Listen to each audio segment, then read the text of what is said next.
Gaano nakakaawa ang babaeng ito. Si Chai Yun ay isang pasyente ng cancer. Ang kanyang mukha, pancreas, at buhok ay wala na dahil sa chemotherapy. Ang kanyang buhay, kahit na may interbensyon ng medisina, ay mayroon na lamang 6 na buwan. Kung swerte, 1 taon pa. Ngunit, ang mas masahol pa rito ay siya ay pinabayaan ng kanyang asawa ng walang pamilya o tagapag-alaga. Si Chai Yun ay paalala ng ospital tungkol sa mga bayarin sa ospital. Ngunit ang taong kumuha ng lahat ng kanyang pera, ang kanyang malupit na asawa, ay hindi man lang sinasagot ang kanyang mga tawag. Ang dahilan ay abala siya sa kanyang kabit. Nakakalungkot, ang kabit ng asawa ay ang matalik na kaibigan ni Chai Yun. Ang pagkakaibigan ni Sumin at Chai Yun. Ang kasal niya kay Min Hwan ay tumagal na ng 15 taon. Ngunit sa sandaling ito, nang kailangan siya ni Chai Yun, abala sila sa pagyayakapan at paghahalikan sa kanyang sariling bahay. Dahil hindi niya matawagan ang kanyang asawa, kinalagkad ni Chai Yun ang kanyang naluluha na katawan pauwi upang hanapin siya. Pagkalabas niya ng ospital, sumakay siya agad sa isang taxi. Ang mga cherry blossom ay namumulaklak sa labas at ang tanawin ay napakaganda. Ngunit sa loob, si Chai Yun ay naguguluhan. Nagsimula ang taxi driver ng usapan sa kanya. Masakit na ibinahagi ni Chai Yun ang maikling kwento ng kanyang kahabag-habag na buhay. Maaga siyang naulila sa ina at ang kanyang ama ay pumanaw din na nag-iwan sa kanya ng mag-isa, kaya nakita niya ang kanyang asawa bilang lahat. At ngayon, siya ang dahilan kung bakit wala nang natitira sa kanyang buhay. Ngunit, umiti ang driver ng taxi at sinabing dadalhin niya si Chai Yun sa isang mas magandang kalsada. Pagkatapos ay binago ng driver ang ruta at lumiko sa isang bagong kalsada. Medyo nataranta si Chai Yun, ngunit agad niyang nakita ang kagandahang sinasabi ng driver. Ito ay isang kalsadang puno ng bulaklak at walang kulay abo. Ang sikat ng araw ay kumakalat sa buong kalsada na nagpapasaya sa damdamin ni Chai Yun. Ngunit gaano man kaganda ang kalsada, humantong pa rin ito sa kanyang trahedyang bahay. Bago pumasok sa bahay si Chai Yun, nagbigay ang driver ng taxi sa kanya ng isang maliit na halaga ng pera, na sinasabing ito ay isang maliit na halaga lamang at umaasa na ito ay magiging isang lucky charm para baguhin ang iyong buhay. Pagkasabi nito, umalis ang driver ng taxi na nag-iwan kay Chai Yun na hindi nakapagsalita. Hindi niya masyadong pinansin ang pera at pumasok na lang sa bahay. Sinubukan niyang i-type ang password, ngunit napansin niyang sira na ang pinto simula pa noong nagkasakit siya. Mamamatay na siya at hindi pa rin ito inaayos ng kanyang asawa. Nakaramdam ng pagod si Chai Yun at pumasok sa bahay, kung saan agad niyang nakita ang isang pares ng magandang sapatos na may mataas na tako. Alam niyang masamang asawa si Min Hwan, ngunit hindi niya akalain na ganito siya kasama. Mas lalo siyang nasaktan nang lumapit siya sa silid tulugan nilang mag-asawa at narinig ang tunog ng dalawang hayop na nagpaplano na paalisin si Chai Yun ng mas maaga upang makuha ang kanyang insurance money. At ang babaeng mistress ang nagsasabi ng plano. At ang mistress ay walang iba kundi ang pinakamatalik na kaibigan ng bida. Ang pagkagulat ay nagpahinto kay Chai Yun sa paghinga. Plano niyang tumakas tulad ng karaniwan niyang ginagawa, ngunit nang makita niya ang larawan ng kanyang ama at sarili na nahulog sa sahig, hindi na niya nakayanan at tumakbo papasok. Sinigawan ang mag-asawang iyon. Ano ang pinakamasakit na pakiramdam para sa isang asawa? Ito ay kapag nagsalita lang siya ng malakas at agad na ipinagtanggol ng kanyang asawa ang kabit. Ang dalawang salita na matalik na kaibigan ay ngayon nakakasuklam. At sa ibabaw nito, sinisisi pa ni Min Hwan si Chai Yun na sinasabing dahil may sakit siya, dapat siyang humiga at maghintay na mamatay at huwag nang gumawa ng gulo. Nang marinig ito, ginamit ni Chai Yun ang lahat ng lakas na natitira sa kanyang katawan upang itapon ang mga bagay sa mag-asawang iyon.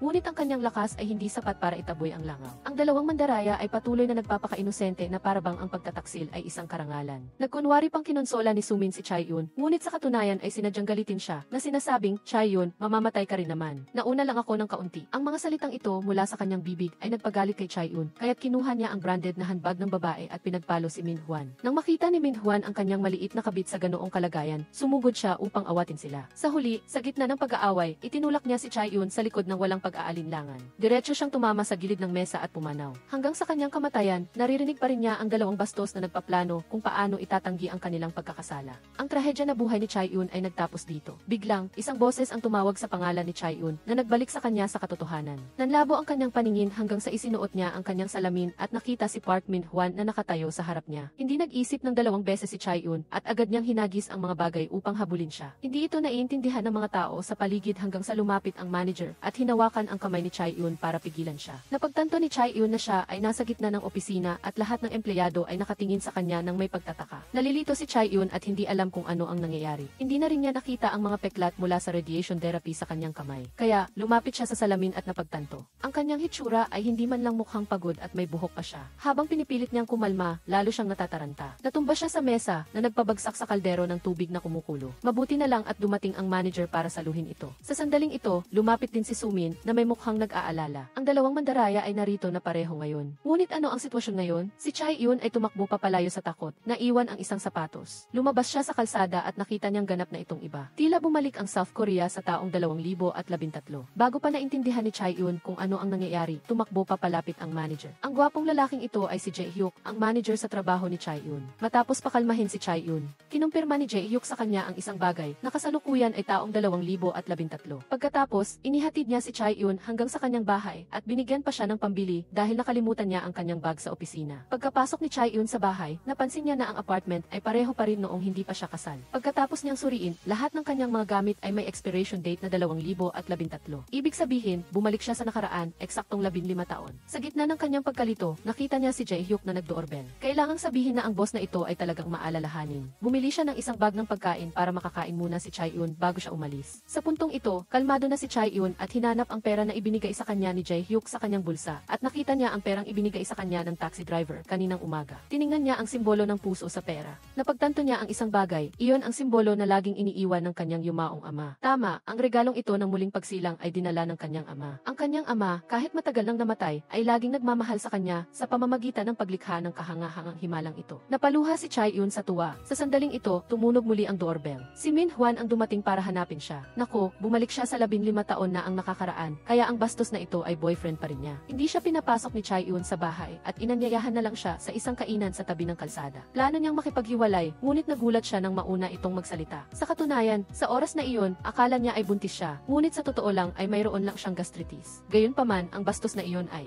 mabilis na itinapon ang responsibilidad. Pinayuhan si Chae-yoon na ipa-abort ang sanggol at siya na ang magbabayad ng kalahati ng bayarin sa ospital. Nakakatuwa ang kasamaan ng isang lalaki. Sinabi ni Chae-yoon ang mga salitang, maghiwalay na tayo, ngunit ang bastos na iyon ay hindi pa rin tumitigil at itinulak si Chae-yoon sa dingding, nagbabanta na papatayin siya kung maghihiwalay sila. Huwag mong isipin na mahal siya ni Min-hwan kaya siya ay nag-aalangan dahil ayaw niyang makipaghiwalay dahil sa pera ni Chae-yoon na pinanghahawakan niya. Sa sandaling ito, napansin ni Chae-yoon kung gaano siya katanga 15 taon na ang nakakaraan nang ibigay niya kay Min-hwan ang lahat ng kanyang kinita. Sa sandaling ito, pinag-uusapan niya ang tungkol sa stock investment at agad na naalala ni Chae-yoon na iyon ang stock na magiging kumikita sa hinaharap. Sige, sa muling pagsilang na ito kailangan mong magpayaman. Pangalawa, kailangan mong alagaan ang iyong kalusugan. Sa kabutihang palad, sa pangkalahatang pagsusuri sa ospital, walang problema si Kang Ji-won. Kaya, mayroon pa rin siyang pagkakataong mabuhay hanggang sa katandaan. Ang pangatlo ay ang pagpapataas ng kanyang karunungan. Sa pag-iisip nito, pumunta si Kang Ji-won sa silid-aklatan upang maghanap ng mga libro para paunlarin ang kanyang sarili. Hindi inaasahan, nakilala niya si Yoo Jae-hyuk doon. Dahil sa pagkakataon, gusto rin niyang suklian ang kabaitan nito, kaya inanyayahan niya itong kumain. Habang kumakain, inalis ni Yoo Jae-hyuk ang kanyang salamin. Ngayon lang napansin ni Kang Ji-won na mas gwapo pa ito kaysa sa pagkain sa harap niya. Pagkatapos ng ilang pag-uusap, inihatid ni Yoo Jae-hyuk si Kang Ji-won pauwi. Ang tingin niya sa likod nito ay may kakaiba. Kinabukasan, pumunta ulit si Kang Ji-won sa trabaho gaya ng dati. Ngunit sa tuwing nakikita niya si Park Min-hwan, sinisikap niyang iwasan ito hanggat maaari. Gayunpaman, dahil sa magkapareho sila ng pinagtatrabahuhan, hindi niya ito maiiwasan ng tuluyan. Mas mahalaga, kailangan niya ring harapin si Jung Soo-min. Sa sandaling makita niya si Kang Ji-won, kaagad itong lalapit at yayakapin siya, na nagiging sanhi ng kanyang matinding pagkainis. Sa sandaling ito, nakatanggap si Kang Ji-won ng mensahe mula kay Park Min-hwan. Ibebenta nito ang lahat ng shares ng Samsung Company sa kanya, at bibili naman ito ng shares ng Nokia. Sa sandaling ito, biglang naalala ni Kang Ji-won kung paano unlad ang Samsung sa hinaharap at kung paano babagsak ang Nokia. Sa ganoong paraan, marahil ito ang magandang kapalaran para kay Park Min-hwan. Masaya niyang tinanggap ang mga shares na inilipat nito sa kanya. Ngunit kahit tinanggap niya ang mga shares, patuloy pa rin niyang iniiwasan si Park Min-hwan na parang salot, at kinailangan niya talagang umiwas. Sa tuwing kasama niya si Park Min-hwan, muntik nang masagasaan si Kang Ji-won ng isang delivery truck. Mabuti na lang at dumating si Yoo Jae-hyuk sa tamang oras para hilahin siya. Siya nga ay gwapo at lumitaw sa tamang oras. Ngunit hindi naman laging sasama si Yoo Jae-hyuk para iligtas siya. Dahil sa pagtakas kay Park Min-hwan, nadapa si Kang Ji-won at namaga ang kanyang tuhod. Kaya pala, kahit na muling isinilang, mangyayari pa rin ang lahat ng bagay. Ang tanong lang ay sino ang magdadala ng pasanin. Unti-unting napagtanto ito ni Kang Ji-won, kaya nagsimula siyang magplano at pumili ng isang tao na magdadala ng pasanin ng kanyang miserableng buhay. Sino pa ba?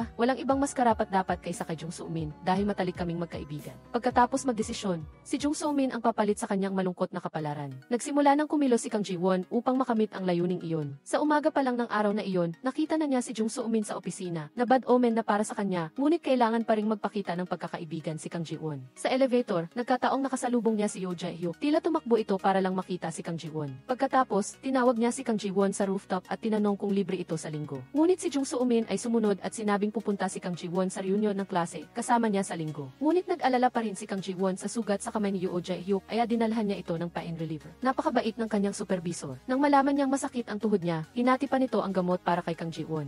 Subalit, ang walang silbing kasintahan na si Park Min-hwan ay nagselos at tinawag si Kang Ji-won para mag-usap sa bodega. Tinanong niya si Kang Ji-won tungkol sa relasyon nito kay Yoo Jae-hyuk. Sa huli, napilitan si Kang Ji-won na sabihin sa kanya na gusto niyang makipaghiwalay dahil pakiramdam niya ay hindi na ito kasing mainit gaya ng dati. Ang pahayag na ito ay tila nagpukaw sa kasuklam-suklam na ugali ni Park Min-hwan, kaya lumapit ito at pilit na hinalikan si Kang Ji-won para magkabati sila. Dahil dito, labis na nadiri si Kang Ji-won hanggang sa gusto na niyang masuka. Plano niyang kunin ang wrench sa tabi niya at paluin ito. Ngunit sa kabutihang palad, dumating ang kanyang kasamahan at iniligtas siya. Ang kasamahan na ito ay dating introvert. Ngunit ngayon ay binigyan niya si Kang Ji-won ng payo na kahit ang kasintahan, kung may sapilitang pagkilos, mali pa rin. Maging ang mga tagalabas ay nakita ang pag-aatubili sa mga mata ni Kang Ji-won. Sa oras ng tanghalian, gusto ni Jung Soo-min na kumain ng Indian food kasama si Kang Ji-won, ngunit gusto ni Kang Ji-won na kumain sa kumpanya. Bagamat labis na hindi masaya, nagkunwari pa rin gustong sumama ni Jung Soo-min kay Kang Ji-won. Ngunit lubos nang naiintindihan ni Kang Ji-won si Jung Soo-min, kapag hindi siya sinunod, magsisimula itong maging iritable at gagawa ng mga kalokohan. Noong araw na iyon, sadyang siniko nito si Kang Ji-won kaya nadapa ito at natapunan pa ng curry sauce ang mukha ni Kang Ji-won at palihim pa itong umisi. Ngunit ngayon ay iba na, hindi na si Kang Ji-won ang dati. Alam niyang sisikuhin siya nito kaya naunahan na ni Kang Ji-won ang hakbang at sinagi ang paa ni Jung Soo-min. Nawala ng balanse si Jung Soo-min at sumugod pasulong. Ang puno niyang pagkain ay, dahil sa inertya, dumiretso sa mukha ni Park Min-hwan na naglalakad sa likod niya. Walang nagkataon sa mundong ito ang tinatawag na karma. Labis na nalugod si Kang Ji-won, ngunit nagkunwari pa ring nag-aalala para sa kanyang kasintahan. Nagpanggap si Kang Ji-won na kukuha ng tela para ipunas, ngunit sa totoo lang, pumasok siya sa banyo para tumawa ng husto. Sa sandaling ito, narinig ni Kang Ji-won ang isang boses na humihingi ng tulong. Dahil pareho silang babae, mabilis na naunawaan ni Kang Ji-won ang sitwasyon at agad na tinulungan si Yoo Hwi-yeon. Nagpasalamat ng husto si Yoo Hwi-yeon sa tulong ni Kang Ji-won. Nagpakita pa si Kang Ji-won ng kagandahang asal at pinahiram niya ito ng damit para takpan ang sensitibong issue. Mas lalong napakilos nito si Yoo Hwi-yeon. Mabilis na naging magkaibigan ang dalawang babae at bumalik sa hapagkainan. Nakita na nila sina Park Min-hwan at Jung Soo-min na nakasimangot doon. Sinisipa ni Jung Soo-min si Kang Ji-won kung bakit ang tagal nitong nawala. Pagbalik ni Kang Ji-won, pinaigting pa niya ang sakit sa sinirang mamahaling damit ni Park Min-hwan na nagpabahala ng husto kay Jung Soo-min. Ngunit pagkatapos ay nagpakita ito ng isang kaibig-ibig at inosenteng mukha. Kaya hindi na nagawang siningilin pa ni Park Min-hwan at pinabayaan na lang. Nagkibit balikat lang si Kang Ji-won sa nakita niya. Nang makita ni Jung Soo-min si Yoo Hwi-yeon na magsasalit na ng tubig, hiniling niya dito na salinan na rin siya. Trabaho mo rin yan, di ba? Pwede mo rin ba akong tulungan sa trabaho ko? Ang sinabing ito ni Yoo Hwi-yeon ang nagpatigas kay Jung Soo-min. Nakuha niya ang masamang ugali ng ate niya. Dahil kanina sa banyo, narinig din ni Jung Soo-min ang sigaw ng tulong ni Yoo Hwi-yeon, ngunit sa halip na tumulong, ininsulto pa niya ito at umalis kasama ang isang taong kinainisan na mas nagpalapit kina Kang Ji-won at Yoo Hwi-yeon. Mas lalong ikinainis ito ni Jung Soo-min. Nagtampo siya kay Park Min-hwan at pagkatapos ay biglang nagdagsaan ang buong kumpanya sa elevator at itinulak ang magkasintahan palapit sa isa't isa. Sa sandaling ito, ipinakita ni Jung Soo-min ang kanyang pagiging mang-aakit. Dahan-dahan niyang dinampi ang kanyang daliri sa dibdib ni Park Min-hwan at patuloy na bumubulong ng mga nakakaakit na tunog. Sa ganitong sitwasyon, hindi na nakayanan ni Park Min-hwan. Hindi pa doon natatapos, nakita ni Kang Ji-won na nagsumite ng bagong proyekto. Ngunit hindi gusto ng walang silbing boss si Kang Ji-won kaya pinabalik niya itong baguhin. Agad namang ginamit ni Jung Soo-min ang kanyang kagandahan upang akitin ang walang silbing boss para agawin ang proyekto na iminungkahi ni Kang Ji-won. Ngunit hindi niya alam na iba na ngayon si Kang Ji-won. Nakipagtulungan si Kang Ji-won sa kanyang kasamahan upang pabagsakin ang walang silbing boss sa pamamagitan ng muling pagsusumite ng eksaktong parehong plano na isinumite na dati. Alam niyang sa sandaling mabasa ng boss na ito ang kanyang pangalan, kukutyain na niya ito nang hindi man lang binabasa ang isang salita. Patuloy na sinermona ni Kang Ji-won na parang binubuhusan ng tubig ang mukha niya. Nang makita niyang nahulog na sa bitag ang boss, nagkunwari si Kang Ji-won na nagulat, "Naku, boss, nasubmit ko pala ang lumang bersyon, hindi mo pala nabasa." Sa pagkaalam na nailagay niya sa sarili sa kahihiyan, natahimik na lang ang boss sa kanyang kapakanan. Nagtagumpay, agad na nagtuos sina Kang Ji-won at ang kanyang kasamahan upang ipagdiwang. Kitang-kita sa mukha ng aming boss ang labis na kaligayahan. Ngunit hindi pa rin tinantanan ni Jung Soo-min si Kang Ji-won. Patuloy pa rin itong gumagawa ng paraan upang makasali sa proyekto at maging opisyal na bahagi nito. Gumamit siya ng charm sa boss at inilarawan sa kanya ang isang kinabukasan na may kasamang tahanan at mga anak na nagpatulo ng laway ng matandang boss na walang asawa at agad itong pumayag na tulungan siya. Sa isang banda, gumawa siya ng masama sa likod ng kaibigan niya. Ngunit sa kabilang banda, iniwan ni Jung Soo-min ang isang kahon ng regalo para kay Kang Ji-won. Ngunit walang magandang maidudulot iyon. Tandang-tanda pa ni Kang Ji-won ang regalong ito. Noong araw na iyon, pinilit siya nitong isuot ang hikaw na iyon sa reunion ng klase at pagkatapos ay nagpanggap na ginagaya ni Kang Ji-won ang kanyang estilo, na naging dahilan upang muling ibuli si Kang Ji-won ng kanyang mga kaibigan noong high school. Hindi na gustong maalala ni Kang Ji-won ang nakaraan na iyon. Lalo siyang naging determinado sa kanyang paghihiganti. Sakto namang nakatanggap siya ng mensahe mula kay Jung Soo-min na pupunta ito para makitulog sa kanyang bahay. At sinabi rin ni Park Min-hwan na pupunta ito para hanapin siya. Kung gayon, mas mainam na hayaan na lang ang dalawang ito na magkalapit ng mas maaga. Nagtungo si Kang Ji-won sa supermarket at bumili ng pinakamalakas na alak. Ang layunin ay lasingin si Park Min-hwan. Hindi niya akalain na pagbalik niya, nandoon na ang walang hiya at naliligo sa kanyang bahay. Sa sandaling ito, si Jung Soo-min, dahil sa malamig na pagtugon ni Kang Ji-won sa kanyang mensahe, ay nagkunwari na nagtatampo at hindi na pupunta sa bahay niya. Naku, patay, kailangan ba niyang mag-isa sa bahay kasama ang walang hiyang si Park Min-hwan? Nang akmang tatakas na siya, lumabas na si Park Min-hwan mula sa banyo. Nakabalot sa tuwalya, nang makita siya ay kaagad siyang dinambahan na parang gutom na tigre. Nang makita si Ji-won na nag-aatubili, inakala pa niyang excited ito. Kaya, masaya niyang itinapon ang tuwalya sa kanyang katawan, ipinagmalaki ang lahat ng kanyang laman. Ang tanawin ay nagpa-wish kay Ji-won na sana'y mabulag na lang siya. Sa pinakatensyonadong sandali, biglang may nag-doorbell. Isang delivery guy na galing kung saan ang nagpumilit maghatid ng manok. Parang nakakita ng lifeline si Ji-won, kaya sinabihan niya si Park Min-hwan na lumabas. Pagkaalis pa lang niya sa pinto, kaagad niyang nilock ang pinto at ginamit ang lahat ng kandado na mayroon siya. Siyempre, hindi naintindihan ni Min-hwan ang nangyari. Pinilit niyang katukin ang pinto, kaya nag-text sa kanya si Ji-won na hindi pa siya handa para dito. Sinabihan siyang umalis para kumalma siya. Si Park Min-hwan ay tuluyang nawala ng gana at pumayag na umalis. Nang makalayo na siya, si Ji-won, sa awa, ay inihagis ang kanyang sapatos sa kanya. Nang makita ito, bumalik si Min-hwan at bumulong ng ilang romantikong salita na hindi raw siya ang iniisip niya, na ang kaluluwa lang niya ang mahal niya at wala naman daw makikita sa kanyang pagiging payat. Matapos sabihin ito, umalis din siya ng padabog. Sa labas, may dalawang taong naghihintay sa kanya. Walang iba ang nagligtas kay Ji-won kundi si Yoo Jae-hyuk. Sa huli, bakit kaya niya pinoprotektahan ng husto si Ji-won? At dumating na ang araw ng reunion. Ikinuha ni Ji-won ang lahat ng magagandang damit na mayroon siya para subukan niya, pero paulit-ulit na tiningnan ay wala pa ring nakitang maganda. Maging ang lipstick ay hindi rin bagay. Kabaligtaran nito ni Jung Soo-min na may mukhang namumukadkad at laging sinasabi sa kanyang matalik na kaibigan. Sinadya pa niyang dumating ng maaga sa reunion at sinadyang sabihin na inagaw ni Ji-won ang kanyang kasintahan. Sinabi pa niyang ang trabaho ni Ji-won ay sa pamamagitan ng kanyang rekomendasyon. Oh, sa buhay na ito, wala pa akong nakitang mas masahol pa kaysa sa kanya. Pinag-uusapan niya si Ji-won, pero sa totoo lang, ang sarili niya ang pinag-uusapan niya. Dahil dito, lahat ng kaklase ay naniwala sa kanyang sinabi. Mula pa noong high school ay ganoon na at ngayon ay ganoon pa rin. Lahat sila ay sumunod, kinamuhian at sinumpa si Ji-won. Tuwang-tuwa si Jung Soo-min, ngunit nagkunwari siyang naawa at pinayuhan ang lahat na huwag masyadong maging mahigpit.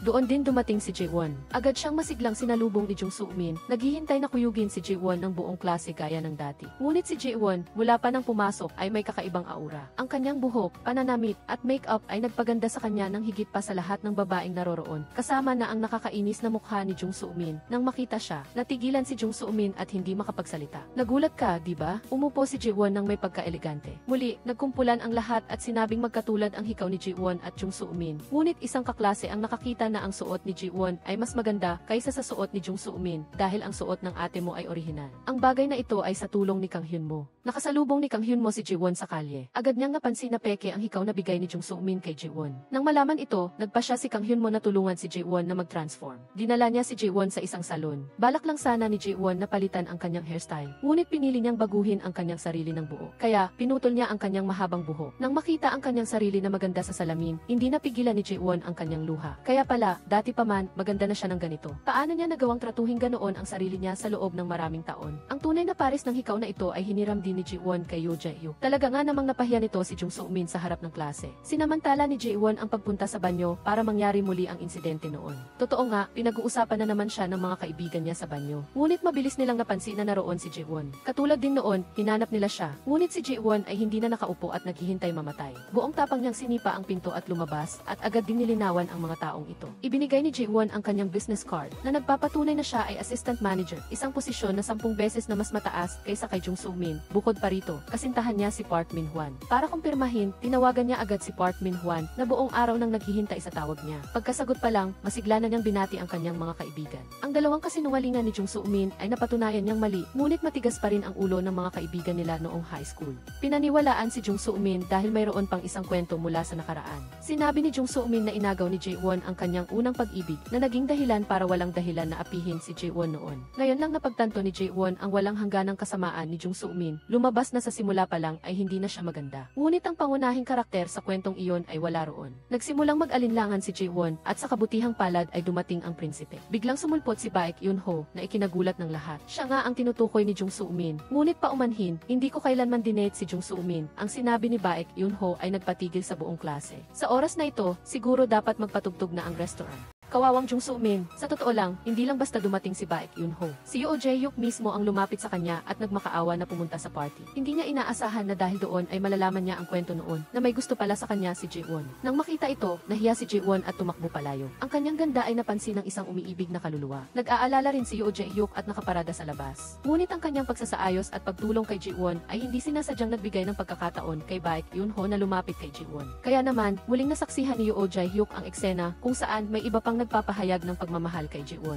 Hindi niya hahayaang agawin ng iba ang pagkakataon, kaya tinawagan niya si Jae-won, ginamit na dahilan ang trabaho para makaalis si Jae-won doon. Kaya naman, naunahan ni Jae-won ang mabilis na pagtatapat ni Baek Yoon-ho. Gayunpaman, masaya pa rin siyang nakipagpalitan ng numero ng telepono sa kanyang first love. Sa kabilang banda, talagang kawawa ang sitwasyon ni Jung Soo-min. Ang kanyang pagsisinungaling sa loob ng 15 taon ay nagpagalit sa kanyang mga kaibigan, kaya naman sa kanya na bumaling ang atake. Ngunit si Jung Soo-min ay walang pagsisisi at sa halip ay ibinalik pa ang kasalanan sa kanila. Sinasabi ko lang iyon, pero kayo ang nambubuli. Matapos sabihin iyon, mabilis siyang nagpunta sa banyo para kumalma. Kapag nahuhuli ang isang sinungaling, ganito ba talaga ang pangingini? Nang makabalik na siya at kumalma, laking gulat niya. Wala na ang lahat at walang nag-abalang magpaalam sa kanya. Siguro, tapos na ang magandang buhay ni Jung Soo-min dito. Pagkatapos ay inihatid ni Yoo Jae-hyuk si Jae-won pagkatapos nilang matapos ang kanilang trabaho. Sa daan pa uwi, masaya silang nag-uusap. Sinamantala ni Yoo Jae-hyuk ang pagkakataon na tanungin si Jae-won tungkol sa kanyang ideal type. Sinabi ni Jae-won na simple lang, kailangan niya lang ng isang mabuting tao. Paano ba magiging mabuti? Ayon kay Yoo Jae-hyuk, ito ay dapat gwapo, mayaman at mabait katulad niya. Sayang lang at ang kasalukuyang kasintahan niya ay si Park Min-hwan, ang nakakainis na iyon. Bukod doon, pauwi pa lang sila, nakita niya itong papalapit sa bahay niya. Parang nakakita ng multo si Jae-won, kaya mabilis niyang ibinaba ang upuan ng sasakyan para magtago sa kanya. Pagkatapos ng ilang sandali, nakita naman niya si Jung Soo-min na nakasimangot sa harap ng bahay ni Jae-won. Kaya hindi na siya naglakas loob na pumasok sa bahay at dumiretso na lang. Dinala ni Yoo Jae-hyuk si Jae-won sa ilog para mag-sightseeing. Naghintay na umalis ang dalawang iyon bago sila bumalik. Doon, nagkausap ulit silang dalawa. Ang pakikipag-usap kay Jae-won ay nagpangiti ng husto kay Yoo Jae-hyuk. Biglang napansin ni Jae-won na sobrang gwapo ng kanyang boss. Kung magbabago lang siya ng estilo ng kaunti, mas magiging kaakit-akit siya. Talaga, gaano kahalaga ang pagbabago ng estilo? Hindi pa man si Yoo Jae-hyuk, ngayon sa kumpanya ay nakatingin ang lahat kay Jae-won. Si Park Min-hwan ay halos mabaliw nang makita ang kanyang kasintahan na ganoon kaganda. Ngunit ang mas nagulat pa sa kanya ay si Yoo Jae-hyuk. Nang makita niya si Jae-won, tila nabigla siya at nabunggo ang mga bagay-bagay, pati na rin ang mga tao. Kawawang Jung Soo-min, nagkunwari pang maglilinis para sa boss niya, pero hindi niya inaasahan na seryoso ang boss niya at pinayagan siyang maglinis. Nang makita ni Yoo Jae-hyuk ang bagong itsura ni Jae-won, natigilan siya at nagtanong ng walang pakundangan, bakit ka nagdamit ng ganyan? Ngunit umasenso rin siya ngayon, hindi na niya suot ang baso na nagkukubli sa kanyang kagandahan, kundi nag-contact lens na siya para lumabas ang kanyang nakakaakit na mukha. Pagkatapos ng trabaho, hinintay pa niya si Jae-won para tanungin kung nagbago ba siya para kay Park Min-hwan. Tumawa si Jae-won at sinabing nagbago siya para sa sarili niya at hindi niya kailangang bigyang kasiyahan ang sinuman. Nang marinig ito, tuwang-tuwa si Yoo Jae-hyuk. Ngunit di nagtagal, nakita na naman ni Jae-won si Yoo Jae-hyuk na malapit kay Yoo Hyeon na nagpatunay sa kanyang labis na pag-iisip.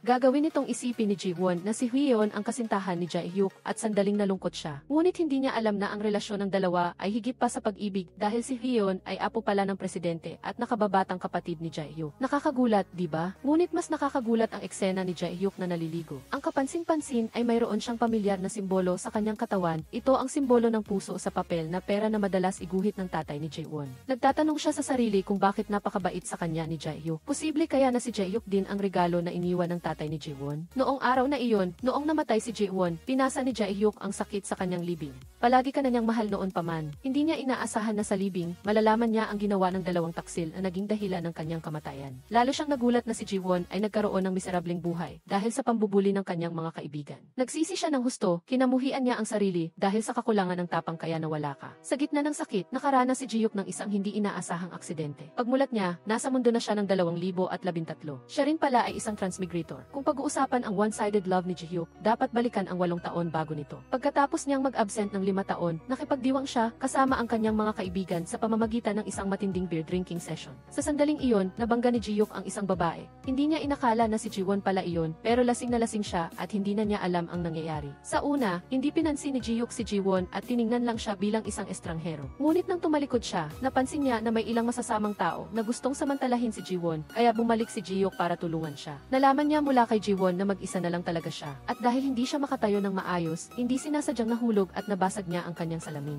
Nang walang salamin, si Jae-won ay parang bulag sa dilim. Naghanap siya sa paligid at naamoy niya ang amoy ng beer kay Jae-hyuk. Dahil dito, akala niya ay isang baso ng beer si Jae-hyuk at kinagat niya ito ng paulit-ulit. Nang hilahin siya ni Jae-hyuk, napansin niya ang cute na mukha ni Jiwon na bahagyang nalalasing. Naawa siya kaya nagdesisyon si Jiyuk na makipag-inuman na lang. Tahimik na nakinig si Jiyuk sa mga pinagdaanan ni Jiwon na hindi na yata kayang maging mas malungkot pa. Namatay ang tatay niya, galit ang kanyang crush, wala siyang nobyo at iniwan siya ng kanyang mga kaibigan. Ang tanging mundo ni Jiwon ay si Sumin lang, ang nag-iisang kaibigan na nanatili sa kanya hanggang ngayon. Nang marinig ang mga ito, nakaramdam si Jiyuk ng matinding pakikiramay. Siya rin ay nag-iisa, wala na siyang mga magulang at kailangan niyang mamuhay ayon sa gusto ng kanyang lolo. Pero mukhang hindi narinig ni Jiwon ang mga sinabi ni Jiyuk. Pero dahil sa pakikipag-usap sa estranghero, nagkaroon si Jiyuk ng damdamin para sa kanya. Pareho silang nalasing at nakatulog sa damuhan. Pero nang magising si Jiyuk, wala na si Jiwon. Gayunpaman, hindi pa natatapos ang kanilang tadhana doon. Kinabukasan, paglabas ni Jiyuk sa klase ng judo, narinig niya ang isang pamilyar na boses. Si Jiwon pala iyon, nakaklase niya sa universidad. Nakikipag-usap siya sa isang ligaw na pusa tungkol sa nangyari sa kanila noong gabi. Ang sinabi niya ay nakakahiya raw ang ginawa niya kagabi at pinagsasabihan pa si Jiyuk kung bakit may oras siyang gawin iyon sa isang estranghero. Ang mga sinabing ito ay talagang nakapagpatahimik kay Jiyuk na ang intensyon ay maging mabait lang.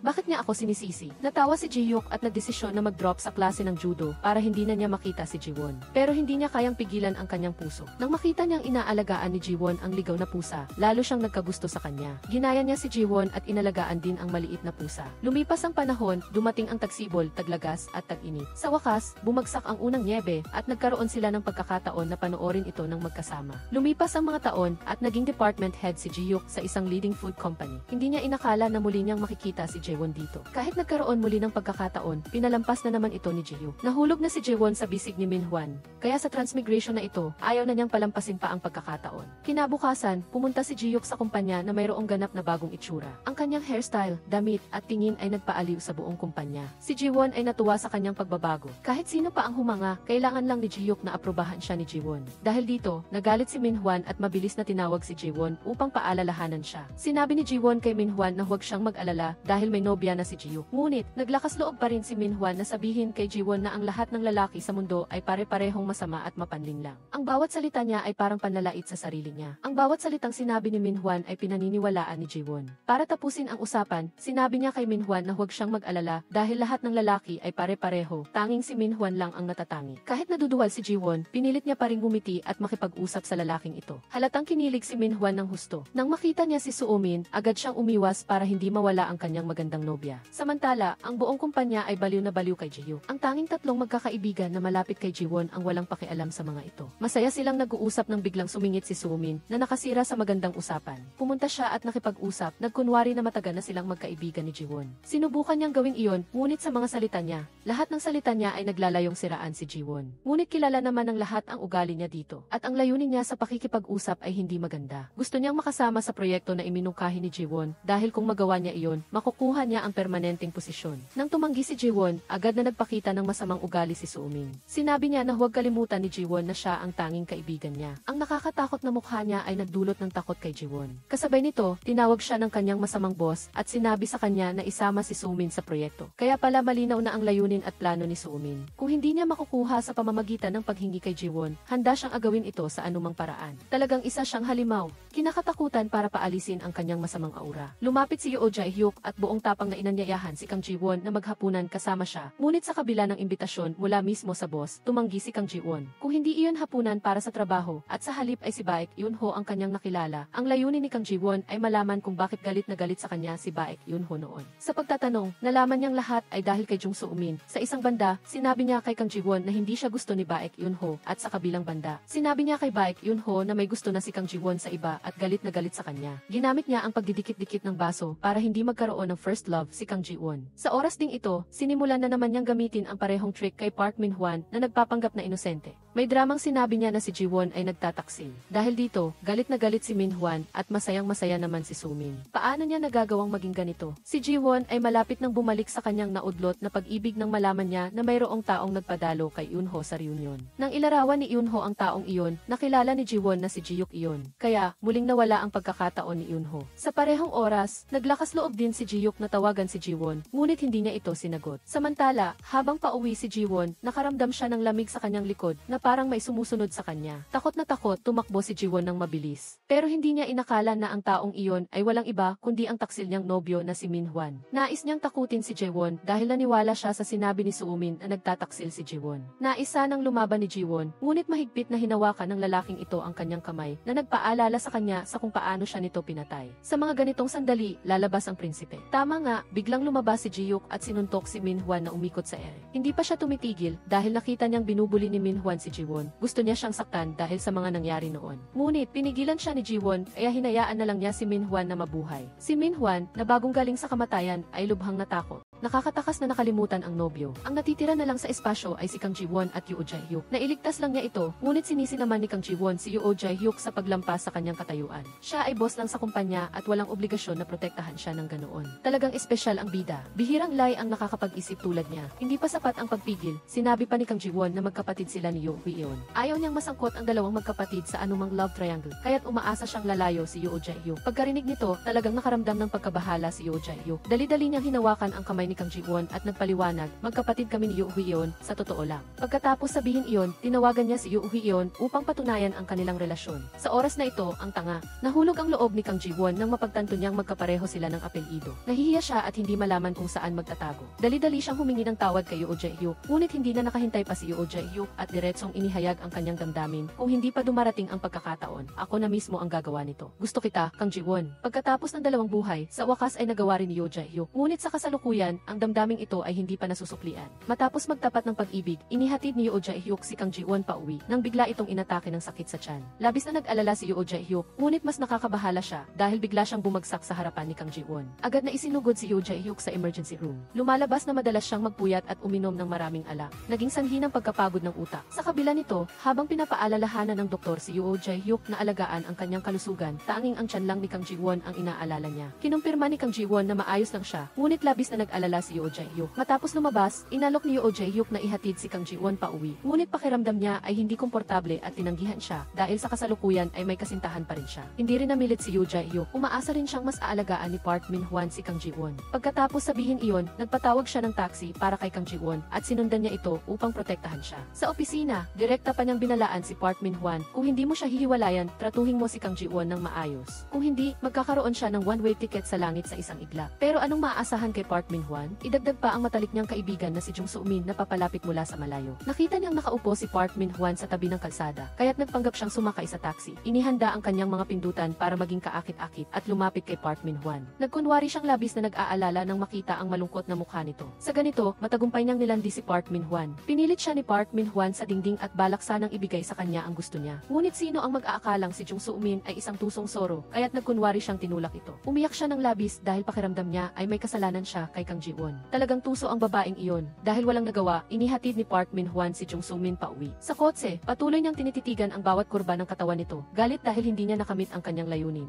Nagkunwari si Jung Soo-min na inosente. Hinayaan si Park Min-hwan na ihatid siya pauwi. Ngunit isinara ang gate para hindi ito makapasok. Sa huli, binigyan niya ito ng halik sa pisngi, nagpakain ng maling pag-ibig sa pagitan nilang dalawa. Kinaumagahan, pagpasok sa trabaho, labis ang tensyon sa kumpanya. Dahil sa nangyari kagabi, binalaan ni Yoo Hwi-yeon na nasa matinding antas ng kapangitan ang mood ni Yoo Jae-hyuk. Kabaligtaran naman ito sa magkapatid na lalaki at babae na ito. Pagdating pa lang, nakita na ang kanilang masayang mukha na naging dahilan para maramdaman ni Kang Jiwon na may nangyari sa pagitan nilang dalawa. Agad na naghanap si Kang Jiwon ng pagkakataon para makipaghiwalay. Ngunit si Park Min-hwan, kahit gusto niya si Jung Soo-min, ay desididong hindi hiwalayan si Kang Jiwon. Ayaw niyang mapunta si Kang Jiwon sa kamay ni Yoo Jae-hyuk. Hindi ito maganda kung magpapatuloy pa ito. Agad na binilisan ni Kang Jiwon ang proseso sa pamamagitan ng pagpapatanghalian kina Park Min-hwan at Jung Soo-min ng magkasama. Bukas palad pa niyang ibinigay ang kanyang card sa kanilang dalawa. Dahil sa kaibigan at kasintahan na marunong umintindi, kinuha nila ang card niya at pinili ang isang marangyang restaurant para lihim na kumain ng magkasama. Sa mamahaling restaurant, pilit na ipinakita ni Park Min-hwan ang kanyang kayamanan at nagustuhan naman ni Jung Soo-min ang kanyang pagpapanggap na mayaman. Talagang ang pinagtagpo sila ng tadhana. Ang kabuang gastos para sa meal ng dalawang iyon ay umabot sa 1,000,000 yen. Ang pagkain ay umabot sa 1,000,000 yen.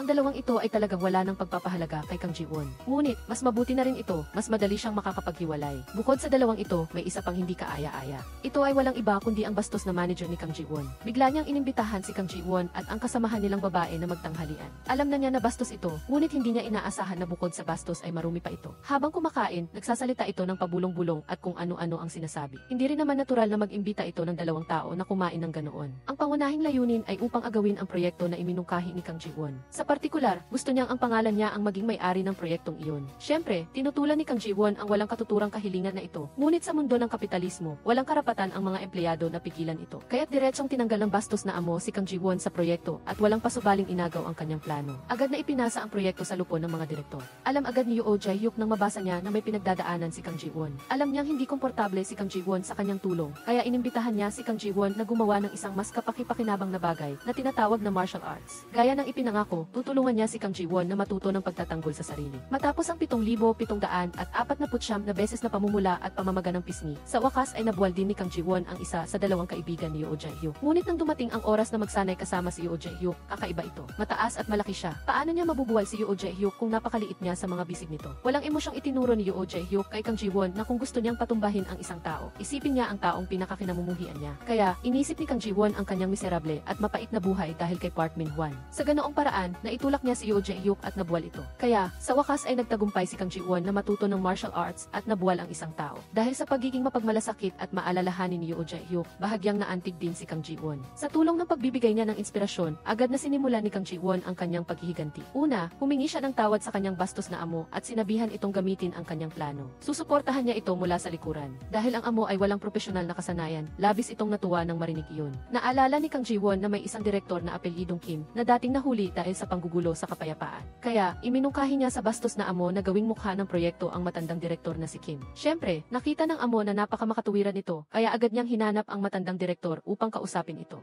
Kinumpirma na ipinadala sa business trip ang matandang direktor. Hindi nagbago ang kapalaran niya, ngunit ang matandang direktor na ito ay hindi. Dahil pagdating pa lang niya sa eroplano, nagsimula na siyang mag-ingay, mag-hack at maging maingay at naging mayabang sa mga flight attendant. Siyempre, ang kanyang pagiging hindi kaaya-aya ay naging dahilan para i-record siya ng mga pasahero. Pagkalipas ng ilang sandali, hindi na siya mapakali at minsan pa ay inabuso ang isang lalaking flight attendant. Sa huli, ang kanyang mukha ay nasa front page ng media. Dahil sa kanyang ginawa, siya ay tinanggal sa trabaho. Ang lahat ng mga proyekto ng produkto kung saan siya ay kasama ay kakansilahin, kasama na ang proyekto na inagaw kay Kang Ji-won. Ang balitang ito ay nagpagalit kay Jung Soo-min, gumamit siya ng maraming paraan para makapasok at ngayon ay lalo pa siyang nairita. Sa kabaliktaran, labis na natuwa si Kang Ji-won. Unang beses niyang matagumpay na natalo ang kalaban sa ganoong paraan, kaya't dahil sa labis na ginhawa, binuksan ni Kang Ji-won ang musika ng audition band. Biglang lumapit si Yoo Jae-hyuk, kaya't nabitawan niya ang kanyang telepono. Nang makita na gusto rin ni Kang Ji-won ang audition band, sumama na rin si Yoo Jae-hyuk. Walang problema sana kung hindi nila sinabi ang kanilang paboritong kanta. Gusto ng isa ang kantang inilabas noong 2020, habang ang isa naman ay ang kantang inilabas noong 2017. Sandali lang, 2013 pa lang tayo. Dahil dito, napatingin silang dalawa sa isa't isa ng may pagdududa.